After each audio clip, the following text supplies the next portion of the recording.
एक समय की बात है। एक राजा रहता था जो कि यह देखना चाहता था कि क्या मेरे भी राज्य में आलसी लोग रहते हैं या फिर नहीं। इसके लिए उस राजा ने अपने सैनिकों को कहकर रात के समय में गांव के बीच रास्ते में एक सामान्य आकार का पत्थर रखवा दिया।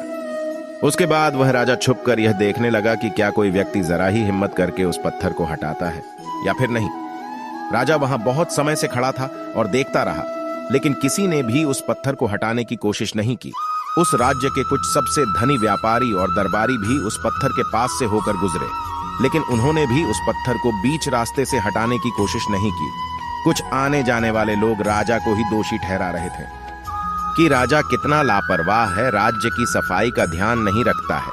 कुछ समय बीतने के बाद उसी पत्थर से होकर एक सब्जी वाला गुजर रहा था। तभी उसने उस पत्थर को देखा और उसे वहां से हटाने का निर्णय भी लिया। सब्जी वाले ने अपने सब्जी का भार नीचे रखा और उस पत्थर को हटाने की कोशिश करने लगा। पत्थर थोड़ा भारी था, लेकिन कुछ समय मेहनत करने के बाद वह पत्थर को वहां से हटा देता है। पत्थर हटाते समय उसे पत्थर के नीचे एक पोटली मिलती है जिसमें कई सारे सोने के सिक्के होते हैं और राजा द्वारा लिखी हुई एक पर्ची होती है जिसमें यह लिखा हुआ था कि यह पोटली उसके लिए है जो इस पत्थर को रास्ते से हटाएगा।